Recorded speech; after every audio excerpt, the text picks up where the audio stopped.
Today, I'm joined with Bonnie Angel. Her seminar, Catching Up Students Who Have Fallen Behind in Math for Grades 3 through 6, is now offered on BER as our on-demand course. Bonnie, thanks for joining me today. Before we talk about the course, maybe you could take a moment to introduce yourself for those who haven't attended one of your workshops. Hey, well, thank you so much, Gabby, for having me today and giving me this opportunity to talk about this online course.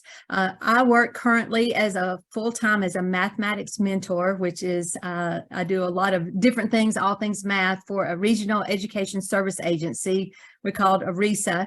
As I work with pre-K through high school math educators and students. I support about 85 schools in 5 school districts in North Georgia, from Atlanta all the way up to the Tennessee line. So stay real busy with that. I have taught language arts, science, social studies, special education, as well as math, and served as an administrator at the middle and the elementary school levels. But I really enjoy learning and researching about best practices and helping teachers implement these in their classrooms. I'm very fortunate in the schools that I work in. They let me borrow their students, and I get a chance to try some of these strategies and really learn from the experts, the students themselves. And a lot of times the teachers will say, hey, if you're not in another school, come model a number talks for me with our students. And I just love doing that and asking them, how did you get your answer and what were you thinking? I also have my own crop of my own personal experts. I have 11 grandchildren and 2 great-grands, one more on the way. And we do number talks, number sense routines, and solve problems all the time. And I love to just to sit back and listen to the students or to my children. I listen to them just grapple with things that are real world and things that they're interested in and what they're curious about. I'm probably the only Grammy that has a trunk full of math manipulatives in her car, but I always pull them out and we have the chance to play with those. But I tell you, they are brutally honest with me about what they like about math and what they don't. So I have a lot of experience with that. Awesome. Perfect. So let's just talk about your course now, Catching Up with Students Who Have Fallen Behind in Math for Grades 3 through 6. So what was your motivation behind creating this seminar? Okay, well, one of the main things is every time I hear a student or especially an adult say, I hate math, or I'm just not a math person, it just breaks my heart. It's not really the student's fault. It's not really the teacher's fault. We don't go and intentionally make math confusing and try to make it difficult for our students. We just teach the way that we were taught. So in the seminar, I really want to be able to share some instructional strategies and some ideas that help to develop these students that have a love for math and see the beauty in math and are able to make sense of some of the things that they're learning. And, of course, the last few years have been so difficult for all of us, and a lot of things that we learned. And I want to help let our teachers use what they learned during that time that we were doing distance learning to effectively incorporate technology into their classrooms to help engage their students. And I have a lot of experiences, especially during the pandemic, and trying to work with teachers on what works and what doesn't. So I'm able to share some of those successes and some of the challenges that I faced during that time. Awesome. And then do you want to just give us a brief overview of the seminar, like what topics you'll be covering? Yeah, sure. Well, one of the big things is that I really focus on is how our students develop mathematical reasoning. And one of the activities that I love doing with the participants is an activity that helps all of us become more fluent with subtraction. Here in Georgia, we are in the process of implementing new math standards in the fall, and our big focus is on reasoning and sense making. I spend a lot of time talking about what it means to reason mathematically and what it means to be mathematical proficient. So all of these things are some things that we start off talking about. And then I introduced the Georgia Numeracy Project, which is a free research-based resource available to school teachers and leaders that really helps to assess our students' numeracy. And it also helps students or helps our teachers understand ways that we can accelerate or remediate or intervene with our students. Next, I talk a lot about some of the problem-solving strategies and the number sense routines that are engaging for our students and help them to understand how to persevere as they're tackling really challenging math problems. And then I conclude with an alternative to using worksheets in our classrooms. I know that that's something that's gotten a really bad rap, but it's something that helps our students really develop that conceptual understanding and practice some of the ideas, and they don't even realize how much math they're doing. It's called Open Middle, and participants have the opportunity to participate in an open middle and see just how fun they are. So it just a lot of things are packed into this workshop for teachers to take back and use. Definitely. So you shared strategies to improve students' math reasoning, number sense, and problem solving. So how important is it for teachers to target those skills in order for them to help students catch up in math? Well, the way that students learn math in this whole process is a very predictable progression that starts way before they ever enter our classrooms.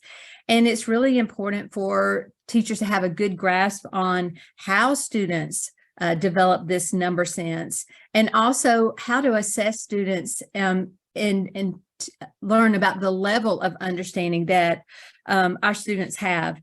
And by knowing this information and being able to really hone in on the skills, our teachers are able to develop the centers that they need and small group activities that give students opportunities to gain that confidence that we want our students to have, especially when we know what skills they need. Awesome. Yeah.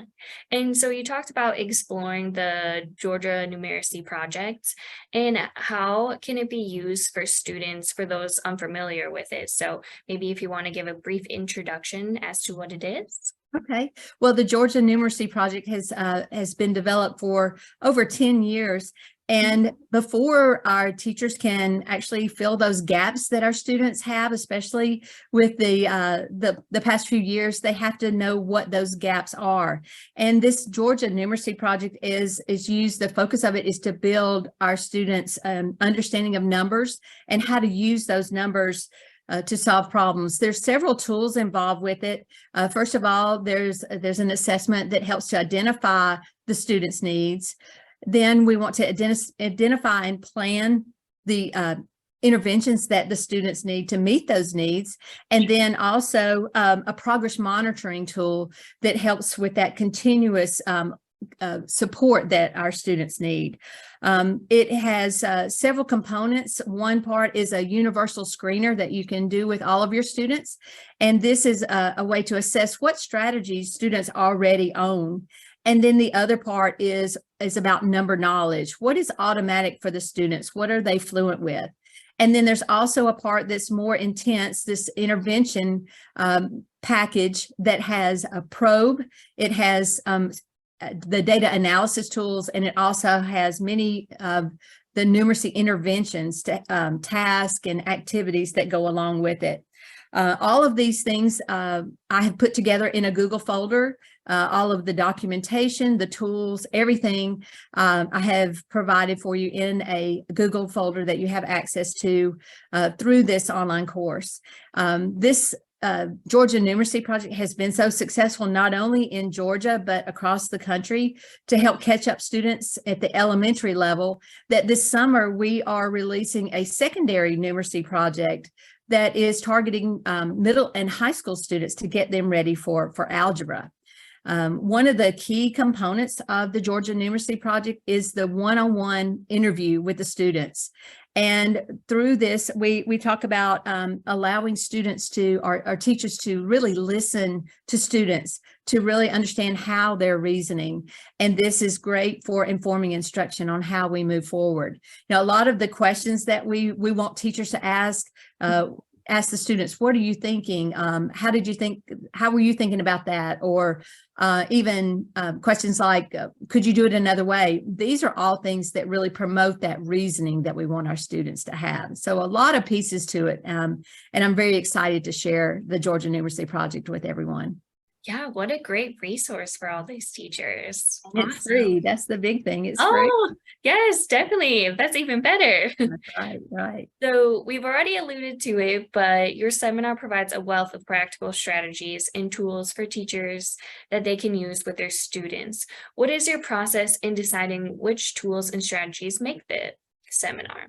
Oh, well, you probably know me very well. This is probably the most difficult part about designing this seminar was what to include. I have a huge tendency to overplan, and I try to squeeze so many things into all of this. And some of the things that I decided to share were things that would be easy for the teachers to implement. Using common materials that are found in most of the classrooms across the country, and also some things that I've experienced, I've tried with students and in classrooms that have been proven to be effective and engaging for actual students in real classrooms. I also took into consideration some of those things that might need a little more explanation, a little more time to explain how they work. And also some things that might be a little bit confusing if teachers don't have the opportunity to try and experience them for themselves with the students' perspective in mind. And one of the things that's so fun is watching the participants get excited about being able to solve a problem or getting the answer. And what I want to do is I want teachers to have that experience with their own students. There's a lot of activities and resources and things that I'm not able to share during this seminar, but I have included a lot of these things in that Google folder that I share during the seminar. Oh, awesome. That's so nice. And so after completing the course, what are some immediate takeaways for teachers that they can bring right back to their classrooms to use with their students? Okay, well, I know when I attend a full day or I attend things like this, I tend to forget those cool things I learned at the beginning if I don't take notes. So one of the recommendations I have is for you to start a top 10 list of things that you want to try or things that you want to, hey, I need a little bit more research. The Georgia Numeracy Project is one of those things that you don't just come in and easily implement, but some things that you want to go back and some questions that you have. So I encourage that just to make a list of some of those things. The number sense routines that I share are just real quick and easy. They're already on slides, most of them. So all you have to do is just put those on your interactive whiteboards. Another thing that I have found to be so successful that teachers get excited about is the multiplication fact toolkit. And this is something that's real easy to make. And this allows your students to self-assess and to be responsible for their own learning, making those independent learners that we want all of them to have as they're learning their multiplication facts. And this is also something that's very valuable for parents who want to know how they can support their students. This is a great tool to use to share with them. So I love to do that. Also, you know, there are a lot of the images that I use and games that you can take back immediately. Another part that I love to share is the challenges and the mistakes that I've made and the lessons that I've learned to hopefully keep teachers from making those same mistakes that I've made. And I love to share success stories too, so that the teachers can have opportunities to close these gaps and to catch up those students that they've fallen behind in math. Oh, that's awesome. So that's great overview of what the course is today. So I just want to thank you for your time, Bonnie, and just make sure that everyone is aware that her on-demand course, Catching Up with Students Who Have Fallen Behind in Math for grades 3 through 6, is now available on our BER website. Thank you, Bonnie. And thank you. I enjoyed getting the opportunity to talk with you.